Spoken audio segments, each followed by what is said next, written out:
Move Moritel, un monde nouveau vous appelle.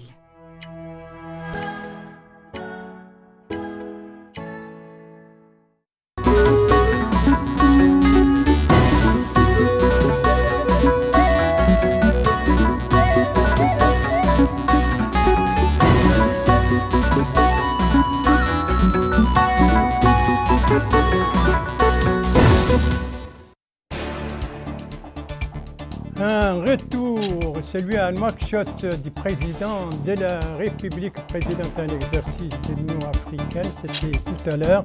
Il vient de Banjul après avoir participé au 15e sommet de l'Organisation de la Conférence islamique, 15e sommet qui s'est tenu aujourd'hui dans la capitale gambienne, à l'occasion pour le président de la République lors d'un discours d'appeler à une intégration économique du monde islamique pour faire face aux défis.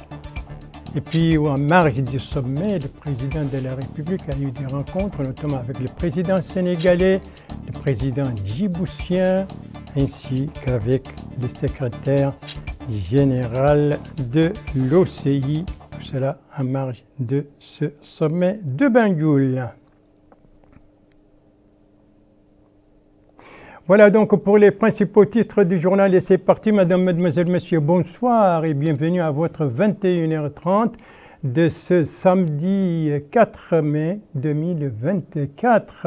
Un journal que nous commençons par ces condoléances, des condoléances du président de la République, M. Mohamed Ould Cheikh El Ghazouani, au président de l'État des Émirats Arabes Unis, frère Cheikh Mohamed Ben Zayed Al Nahyan, à la suite du décès de Cheikh Tahnoun Ben Mohamed Al Nahyan.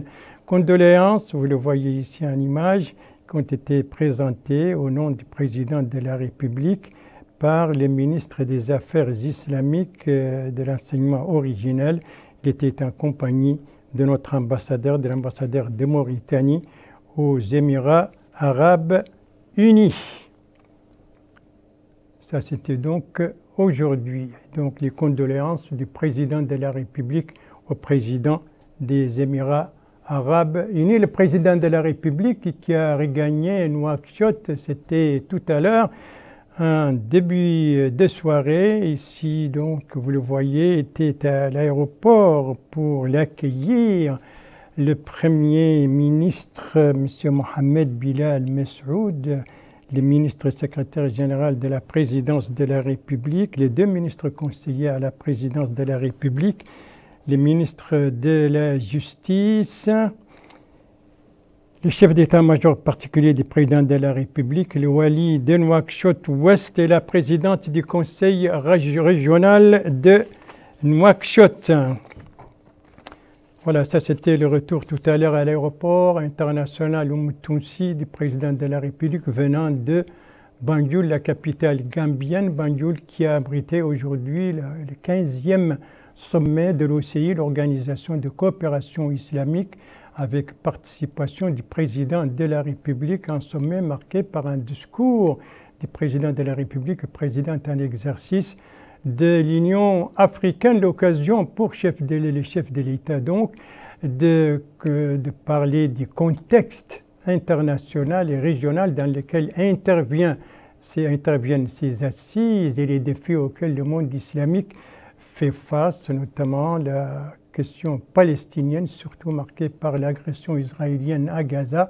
Et le président de la République en a profité pour appeler à une conjugaison des efforts pour face à ces défis et donc à une intégration au sein du monde islamique. Voilà donc quelques-unes des idées maîtresses de ce discours dont voici la traduction intégrale avec Mohamed Khattat. Son Excellence, M. Adama Barrow, président de la République de Gambie, Majesté, Excellences et Altesses, Excellence, chef des délégations, Excellence M. Hussein Ibrahim Taha, secrétaire général de l'Organisation de la coopération islamique, Mesdames et Messieurs. Je voudrais tout d'abord exprimer mes plus profonds remerciements et ma gratitude à mon frère, son Excellence M. Adama Barrow, président de la République de Gambie, et à travers lui au gouvernement et au peuple gambien pour l'accueil chaleureux et la généreuse hospitalité, en adressant à son Excellence mes sincères félicitations pour son entrée en fonction en tant que président du sommet de l'Organisation de la coopération islamique et pour l'organisation minutieuse de cette 15e session placée sous le slogan promouvoir l'unité et la solidarité à travers le dialogue pour le développement. À cet égard, je tiens à exprimer mes sincères remerciements aux serviteurs des deux saintes mosquées, Sa Majesté le roi Salman ibn Abdelaziz, et à son prince héritier et Premier ministre, Son Altesse royale le prince Mohammed ben Salman, pour le précieux soutien permanent que le Royaume d'Arabie saoudite apporte à notre organisation et pour les efforts sincères et louables que l'Arabie saoudite a déployé au cours de sa présidence de l'organisation pour renforcer l'élévation de l'islam et des musulmans et consolider une coopération fructueuse et constructive entre les pays islamiques. Je remercie également le secrétaire général de l'Organisation de la coopération islamique, son Excellence M. Hussein Ibrahim Taha, pour ses efforts inlassables visant à développer l'action islamique commune et à la porter vers des horizons plus larges. Majesté, Excellences et Altesses, Mesdames et Messieurs, notre monde islamique traverse une situation critique et sensible, rendue plus dangereuse et complexe par les crises économiques, sécuritaires, politiques et environnementales accumulées qui caractérisent la situation internationale actuelle. Il n'y a pas de preuve plus claire du caractère sensible de la situation de notre monde islamique aujourd'hui que l'issue de notre question centrale, la question palestinienne. La Palestine occupe une place importante dans la conscience et l'existence de la nation islamique, d'abord du fait qu'elle est le premier lieu des deux Qibla et la troisième des saintes mosquées, et ensuite du fait de l'oppression du peuple palestinien et de l'authenticité de son droit à établir son État indépendant et souverain. Fort de notre conviction en tant que pays islamique du caractère sacré des dimensions, nous nous sommes engagés dans l'article 1er de notre charte, la charte de l'Organisation de la coopération islamique, à soutenir le peuple palestinien et à lui permettre d'exercer son droit à l'autodétermination et à établir un État indépendant et souverain, ainsi que la préservation de l'identité historique et islamique de l'Quds Sharif et des lieux saints qui s'y trouvent. Mais voilà que le peuple palestinien est exposé aujourd'hui dans la bande de Gaza à des crimes contre l'humanité et à un génocide ethnique systématique. Tout comme voici nos lieux sacrés en Palestine qui sont exposés à diverses formes de violations et d'agressions. Il est donc de notre devoir à tous, en plus de redoubler d'efforts, individuellement et collectivement, afin d'alléger les souffrances de nos frères palestiniens, d'inciter la communauté internationale à peser de tout son poids pour obliger Israël à un cessez-le-feu immédiat et total et à la levée de l'état de siège en vue de lancer un processus de paix dans le cadre duquel un État palestinien, jouissant de sa propre souveraineté, sera établi, comme l'exigent les résolutions de légitimité internationale et l'initiative de paix arabe. Nous devons intensifier nos efforts pour consolider la conviction chez tout un chacun qu'il n'y a pas d'autre voie que cette solution pour établir la sécurité et la paix dans la région.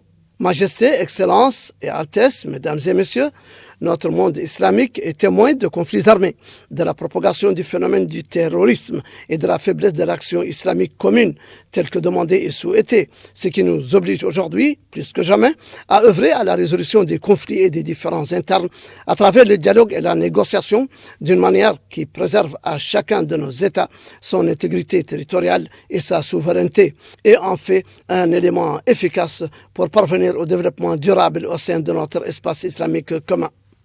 La destruction, le sabotage et l'affaiblissement des fondements de la sécurité et de la stabilité que le terrorisme provoque dans notre espace islamique, en particulier sur le continent africain, sont la preuve que nous avons cruellement besoin de promouvoir une culture de dialogue, d'ouverture et de tolérance et de consolider les valeurs de la religion islamique qui est par essence une religion de paix, d'amour et de fraternité. Répandre et consolider la modération, le centrisme, l'ouverture et la tolérance sont la porte d'entrée vers la victoire sur l'islamophobie et les diverses formes de distorsion de notre sainte religion est le moyen le plus efficace de consolider notre unité et de renforcer notre travail commun en vue de bâtir un développement global durable. Il est devenu urgent de redoubler d'efforts pour réaliser une intégration économique efficace entre nos pays islamiques en intensifiant le partage d'expériences et d'expertise, en développant le commerce intra-islamique et en créant un climat qui encourage le capital islamique et renforce sa contribution au progrès et à la prospérité auquel aspirent nos peuples islamiques. Tout en vous assurant de la pleine disponibilité de la République islamique de Mauritanie à soutenir tout ce qui permettra d'atteindre ces nobles objectifs, je souhaite plein succès aux travaux de notre sommet. Merci et que la paix, la miséricorde et les bénédictions d'Allah soient sur vous. La traduction du discours du président de la République, président en exercice de l'Union africaine, M. Mohamed Ould Cheikh El Ghazouani, devant le 15e sommet de l'OCI, l'Organisation de coopération islamique. Ça, c'était aujourd'hui à Banjul, la capitale gambienne. Donc, à l'occasion de ce sommet, alors retour justement sur les sujets qui ont été abordés au cours de ce sommet avec Moussa Ndiaye. Banjul en Gambie que s'est déroulée la cérémonie d'ouverture du 15e sommet des États membres de l'Organisation de la coopération islamique OCI. Cette cérémonie s'est déroulée en présence de son Excellence, le président de la République, président de l'Union africaine, M. Mohamed Ould Cheikh El Ghazouani.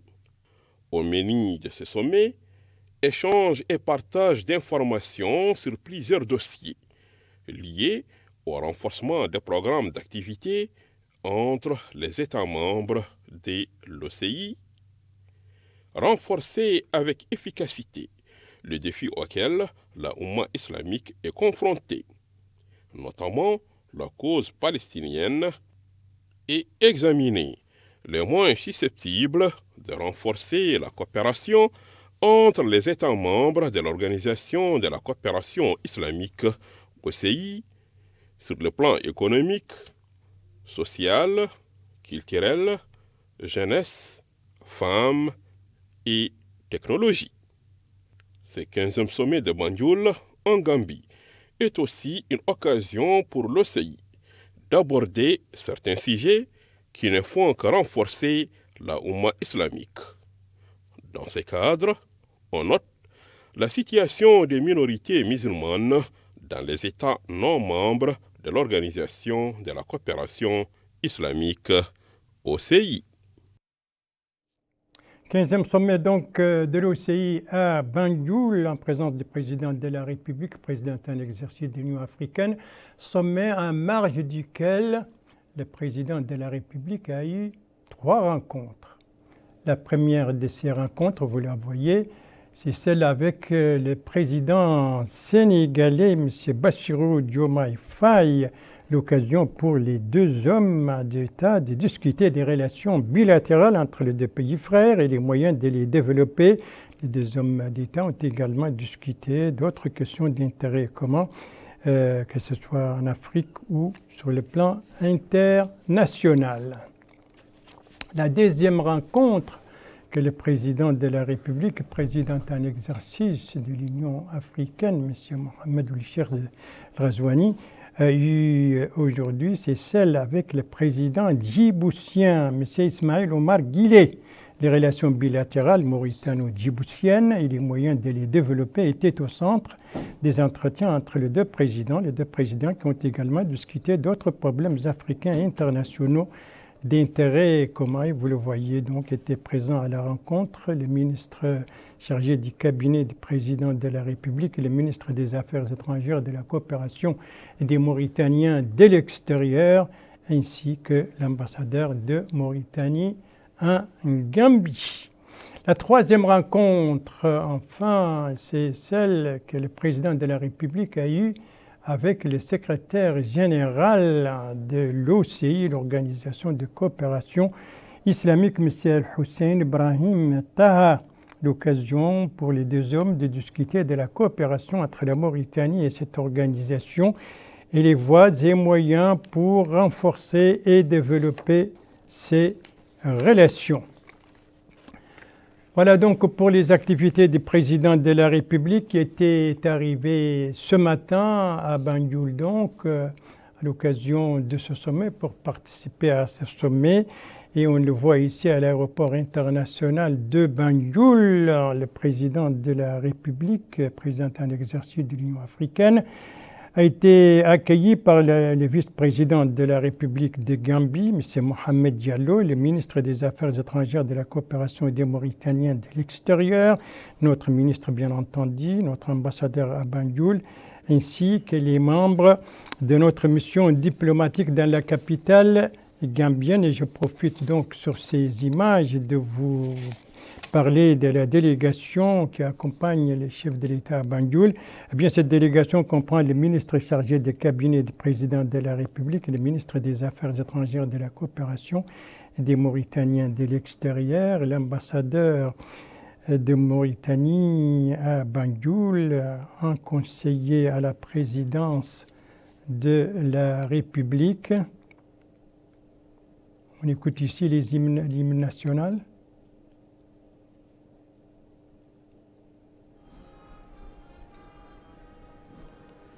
Voilà donc, et puis parmi les délégations, la délégation qui accompagne les chefs de l'État, je le disais, il y avait l'ambassadeur à Banjul, il y avait aussi un conseiller à la présidence de la République et 2 conseillers d'ailleurs à la présidence de la République et le directeur général du protocole. Voilà, et puis le président de la République était aujourd'hui en Gambie, avait quitté Nouakchott tôt ce matin. Le voilà, et il a été salué à son départ, vous le voyez, par le Premier ministre, M. Mohamed Bilal Mesroud, ainsi que par le ministre secrétaire général de la présidence, les 2 ministres conseillers, le ministre de la Justice, celui de la Défense, celui de l'Intérieur et de la décentralisation. Il y avait également le chef d'état-major particulier du président de la République, le Wali de Nouakchott-Ouest, et la présidente du conseil régional de Nouakchott. Et ça, c'était ce matin à son départ, donc, pour Banjul, où il a participé au 15e sommet de l'OCI, l'organisation de la conférence islamique. Voilà, le président de la République a regagné Nouakchott en début de soirée venant de Banjul. Lui, il a quitté Nouakchott. Lui, c'est le Premier ministre, M. Mohamed Bilal Mesroud. Et lui, le Premier ministre, lui, a quitté Nouakchott pour les États-Unis et précisément pour la ville de Dallas.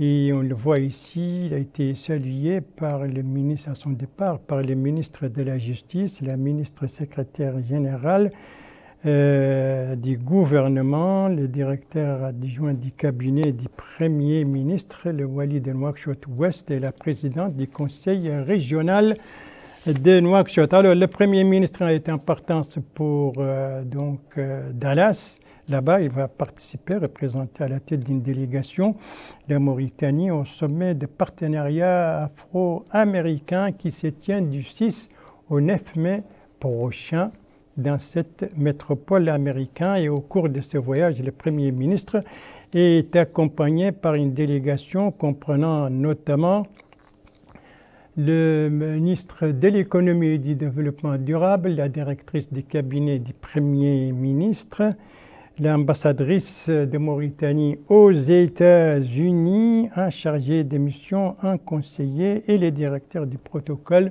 au Premier ministère.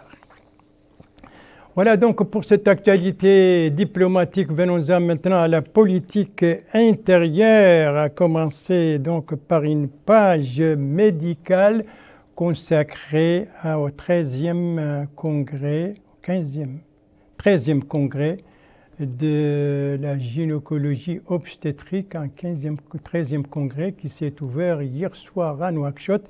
La cérémonie d'ouverture était présidée par la ministre de la Santé. Alors, sous quel thème se tient ce congrès de la gynécologie obstétrique? Élément de réponse avec Abdoulaye Demeba. Ensemble pour réduire l'accouchement prématuré et le cancer de l'endométrie, tel est le thème de ce 13e congrès de gynécologie obstétrique de la Société mauritanienne de gynécologie obstétricale. Plusieurs thèmes ont été abordés au cours de ces travaux, à savoir la mortalité maternelle, les naissances prématurées, le cancer, l'endométrie, l'infertilité, le diagnostic prénatal, entre autres. Madame Naham Hamdoul Mouknas, ministre de la Santé, a indiqué que cette conférence est importante au vu des thèmes vitaux qui vont être abordés pour le secteur de la santé.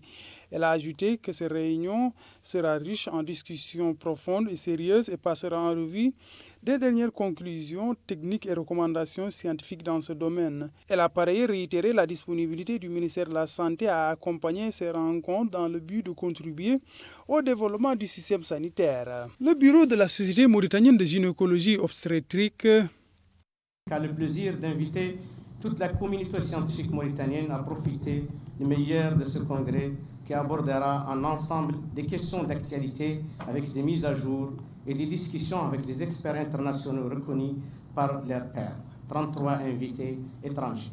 Le programme de cette année est riche avec des thèmes de gynécologie tels que le cancer de l'endomètre, la célioscopie, l'infertilité, l'obstétrique tels que la prématurité et le diabète gestationnel.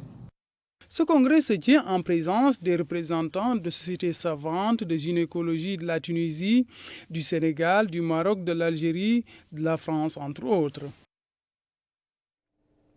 Voilà, ensemble pour réduire donc l'accouchement prématuré et le cancer de l'endomètre, tel était l'objectif, tel est l'objectif, le thème de ce 13e congrès organisé par la Société mauritanienne de gynécologie obstétrique en coopération avec des sociétés scientifiques maghrébines, africaines et internationales. Un congrès dont le coup d'envoi, je le rappelle, a été donné hier soir ici à Nouakchott par la ministre de la Santé. Son collègue de la culture, de la jeunesse, des sports et des relations avec le Parlement, lui aussi a présidé hier soir une cérémonie. Cette cérémonie, c'était un dîner et débat qu'il a organisé à l'occasion de la journée internationale de la liberté de la presse, cette journée célébrée hier. Précision sur cette cérémonie du ministère de la Culture avec El Haj Abdallah Din. Au cours de ce dîner organisé par le ministère de la Culture, de la Jeunesse, des Sports et des Relations avec le Parlement, à l'occasion de la Journée mondiale de la liberté de la presse, plusieurs défis, enjeux et acquis ont été abordés et débattus par les journalistes, les syndicalistes et les intervenants dans le domaine médiatique. Au menu de ces sujets figure l'occupation par notre pays les premiers rangs dans le monde arabo-africain en matière de la liberté de la presse pour l'année 2024, selon le rapport publié par l'organisation Reporters sans frontières. Madame Aziza Ment Kourbali, secrétaire générale du ministère de la Culture, a clarifié que cette réussite est due à la série de réformes institutionnelles entreprises depuis l'accession au pouvoir du président de la République en 2019. Qui s'est engagé à réformer la presse et à la professionnaliser, un effort qui se traduit via la création d'un environnement favorable à l'exercice de cette profession afin de permettre aux journalistes d'accomplir leurs devoirs en pleine harmonie avec les lois et la déontologie de la profession. Le président du syndicat des journalistes mauritaniens, M. Ahmed Taleb Ma'loum, a exprimé sa fierté pour les multiples réalisations enregistrées telles que l'instauration d'un arsenal juridique journalistique, la restructuration de la haute autorité de la presse et de l'audiovisuel, ainsi que l'augmentation des montants réservés au fonds d'appui à la presse nationale. Pour sa part, le président de l'Association des journalistes mauritaniens, M. Moussa Oulbehli, a félicité les journalistes pour les acquis effectifs, appelant les autorités mauritaniennes à accélérer la délivrance de la carte de journaliste professionnel. De leur côté, les journalistes qui se sont succédés à la tribune ont salué le nouveau classement attribué à notre pays en termes de liberté de la presse, tout en insistant dans leurs interventions sur la priorité d'élargir la marge de liberté et la protection des droits des journalistes. Voilà donc pour ce dîner et débat organisé par le ministère de la Culture, de la Jeunesse, des Sports et des Relations avec le Parlement à l'occasion de la Journée mondiale de la liberté de la presse qui a été célébrée hier, et ce dîner c'était hier soir. Merci de suivre les JTF de Mauritanie, la suite du journal avec d'abord les activités de Tazor, l'agence Tazor, dans la wilaya de l'Adrar. Aujourd'hui, le délégué général a procédé à des inaugurations au niveau d'Atar et d'Oujeft. Précision avec notre correspondant permanent là-bas, Elvar Cheibani, compte rendu revient en français par Abdoulaye Demeba. La localité de Maref, au niveau de la wilaya de Ladrar, est une école complète. C'est grâce à la délégation générale à la solidarité nationale et à la lutte contre l'exclusion Ta'azour. Cet établissement flambant neuf a été inauguré par le délégué général à la solidarité nationale et à la lutte contre l'exclusion, Hamoud Ould Mohamed. C'est en compagnie du Wali de Ladrar, Abdallah Ould Mohamed Mahmoud. Le délégué général s'est rendu au niveau des différents compartiments de cette école qui compte 6 salles de classe, des locaux administratifs, des fournitures scolaires avec plus de 184 élèves inscrits sur place. Hamoud Ould Mohamed a affirmé que cette réalisation rentre dans le cadre de l'établissement de l'école de la République qui fait partie du programme du président de la République. Il a par ailleurs souligné que cet établissement dispose du personnel pédagogique nécessaire, des outils pédagogiques en plus d'une cantine scolaire, ce qui, souligne-t-il, va soulager les parents d'élèves. Le maire de la commune de Madan El Irvan, Mohamed Mahi Ould Sidna, a pour sa part salué l'inauguration de cette école qui, indique-t-il, est capitale au vu des précédentes conditions d'études de leurs enfants, qui n'étaient pas, affirme-t-il, à l'abri du soleil et du vent. Il a exprimé les remerciements des habitants au délégué général de la solidarité nationale et à la lutte contre l'exclusion. Hamoud Ould Mohamed a par ailleurs inauguré cette borne fontaine dédiée aux habitants de Varir.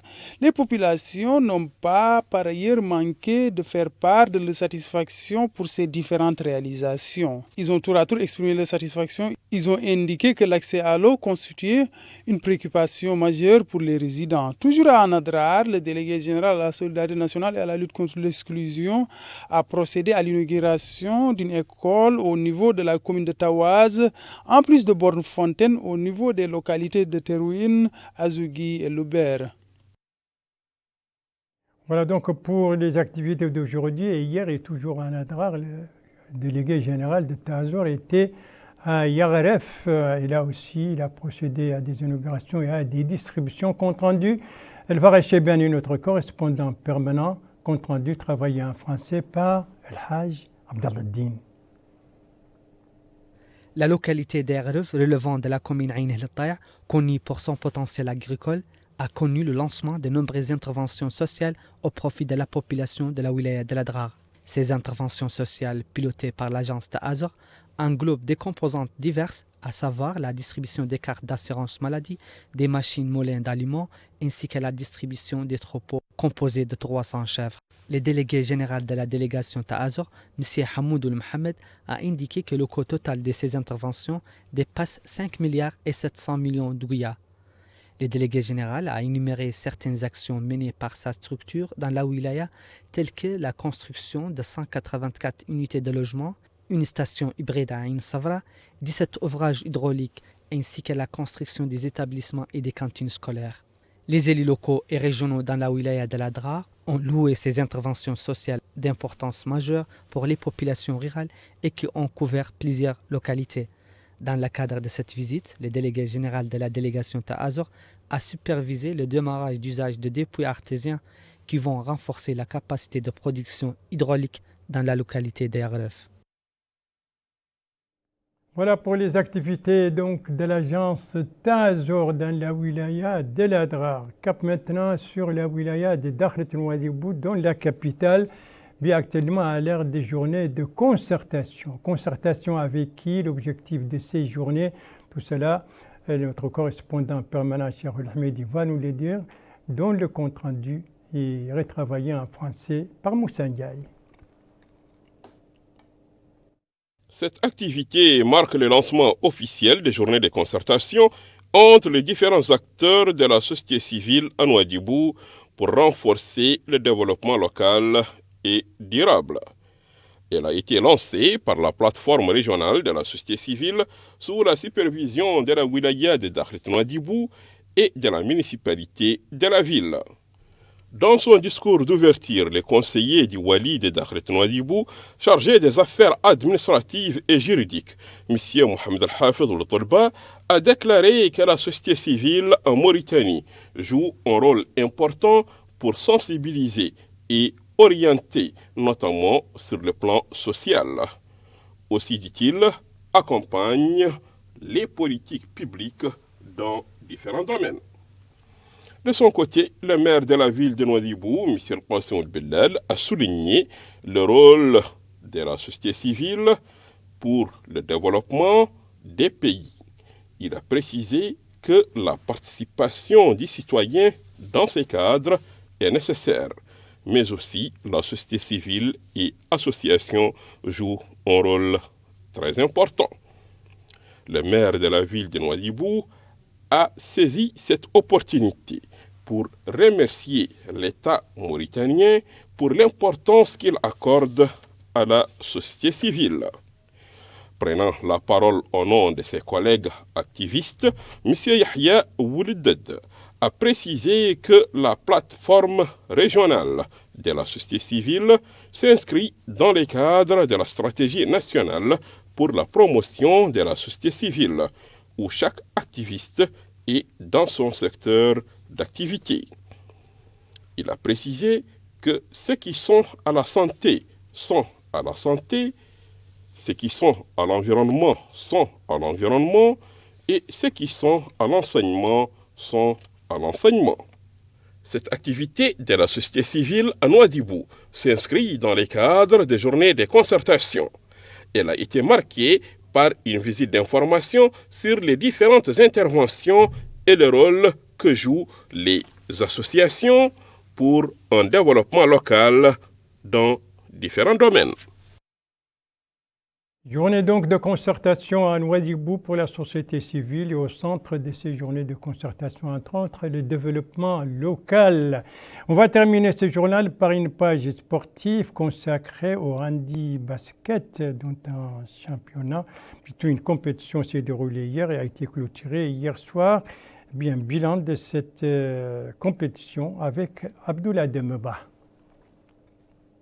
La finale du tournoi d'handi basket 3x3 a opposé le club de Nouadhibou à Darnem, organisé par la Fédération mauritanienne d'handi basket sous le haut patronage de la première dame, Dr Mariam Vadel Miteda. Cette première édition a enregistré la participation de 5 clubs d'handi basket, à savoir Tafrak Zena, Riyad, Rosso, Darnem et Nouadhibou. Le président de la Fédération mauritanienne d'handi basket a indiqué qu'en plus des 3 clubs de la ville de Nouakchott, 2 autres de l'intérieur du pays ont participé à ce tournoi. Il a aussi salué le rôle de la première dame qui porte le nom de ce tournoi au vu, dit-il, de l'appui qu'elle ne cesse d'apporter aux personnes à besoins spécifiques spéciaux. Les joueurs du club de Nouadhibou qui se sont imposés face à Darnem ont reçu leur récompense.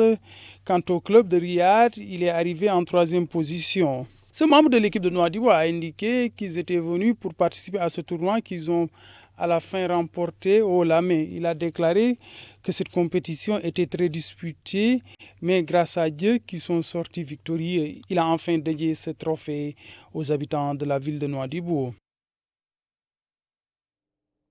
Voilà, félicitations donc pour l'équipe de Nouadhibou et les autres aussi. Félicitations pour les autres. Voilà, c'est sur ce tournoi donc de handi basket qui s'est déroulé hier, ici à Nouakchott, que se termine ce journal. Merci à vous, mesdames, mesdemoiselles, messieurs, de l'avoir suivi. Merci bien entendu aux équipes rédactionnelles et techniques qui ont participé à sa conception. Je vous en rappelle les principales informations. Voilà, ça c'était en début de soirée. Le retour à Nouakchott du président de la République, président en exercice de l'Union africaine. Il vient de Banjul, la capitale gambienne. Banjul qui a abrité aujourd'hui le 15e sommet de l'OCI, l'Organisation de la coopération islamique.